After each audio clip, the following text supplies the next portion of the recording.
Vivemos em uma era que é, sem dúvida, totalmente marcada pela performance, não é mesmo? Muito bem-vindas a mais uma análise. Hoje, o nosso material mergulha em uma crise silenciosa, mas que é absolutamente urgente, a da religião performática. A grande questão levantada aqui não é o qual bem a gente consegue atuar no palco da vida, mas sim quem a gente realmente é quando não tem absolutamente ninguém olhando.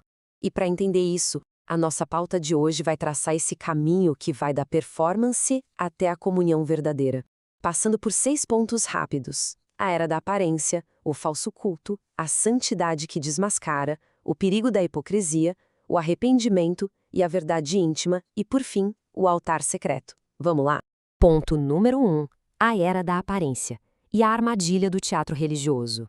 O material já começa traçando um contraste absoluto para a gente pensar. De um lado, você tem a performance religiosa, que foca basicamente em preservar uma imagem. É algo superficial, bem teatral. Do outro lado, existe a comunhão pactual. E aqui a coisa é bem diferente. O termo hebraico por trás disso traz a ideia de um coração totalmente exposto, vulnerável e sem máscaras. Biblicamente falando, a oração não é um roteiro impecável ensaiado, mas um derramar honesto e rasgado da alma.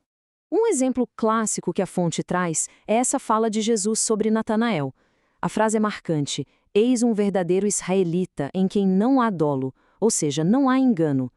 O que Deus procura, lá no fundo, são corações sinceros, que não mantêm uma versão maquiada para o público e outra completamente diferente para o secreto.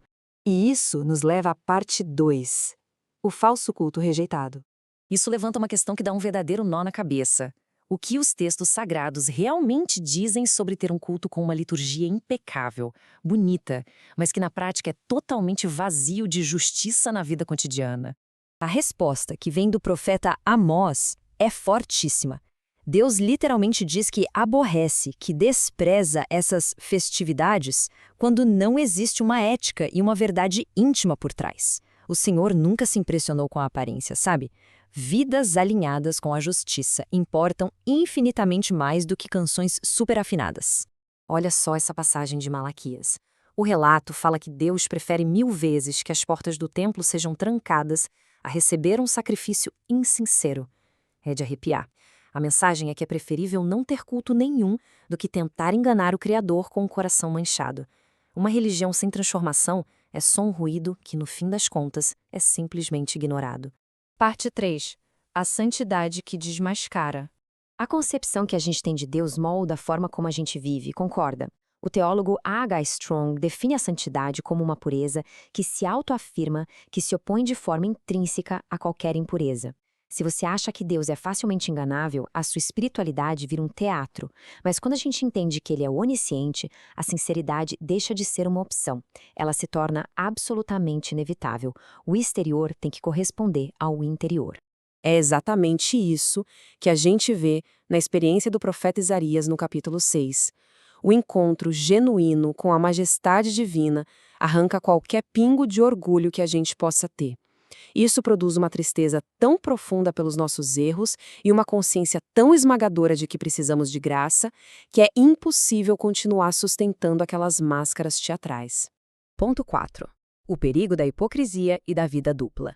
Sabe o que é realmente interessante analisar aqui? O relato de Ananias e Safira lá no livro de Atos. A invasão do mal no meio devoto muitas vezes não acontece por crimes absurdos, mas por essa hipocrisia bem sutil de focar nos aplausos humanos, sabe? De querer prestígio em vez de ter a motivação correta diante de Deus. E Davi sacou isso perfeitamente. No Salmo 66, ele afirma que se abrigar vaidade ou engano no coração, o Senhor simplesmente não ouve. A máscara funciona como um verdadeiro bloqueio na comunicação espiritual. O grande problema apontado aqui não é nem o fato de falhar, mas sim o ato de ficar se escondendo atrás de fachadas religiosas. Chegamos à parte 5, arrependimento e verdade íntima, a nossa virada de chave. O material é muito claro. O Evangelho não nos chama para fingir uma santidade que a gente não tem. Ele nos chama para o arrependimento. E teologicamente, isso é uma mudança voluntária da mente. É você rejeitar o erro e abraçar a fé. Cristo não morreu para produzir uma geração de atores bem treinados, mas filhos que são autênticos e dependem diariamente da graça. A cura de verdade só começa quando a alma joga fora os roteiros religiosos, despindo-se das desculpas e tem a coragem de dizer: Senhor, este sou eu, com todos os medos, frustrações e dúvidas. Deus não se aproxima de corações perfeitos, ele se aproxima de corações verdadeiros. E assim a gente chega ao ponto 6, o altar secreto. Pensa na metáfora do sacerdote da antiga aliança, que ia lá silenciosamente todas as manhãs renovar a lenha. O nosso altar moderno é o nosso próprio coração. E a manutenção diária desse fogo exige a devoção constante como combustível e a perseverança como ritmo. A fidelidade verdadeira, aquela que resiste ao tempo, é construída bem longe dos holofotes, ali, na obediência invisível do dia a dia. Daí, o material nos deixa 3 aplicações práticas incríveis para a gente levar para a vida. Primeiro, um autoexame sério. A base da sua vida é sinceridade ou aparência? Segundo, aprender a orar com honestidade real, apresentando as fraquezas e os medos. Afinal, o Pai já conhece aquele coração que a gente tanto tenta esconder.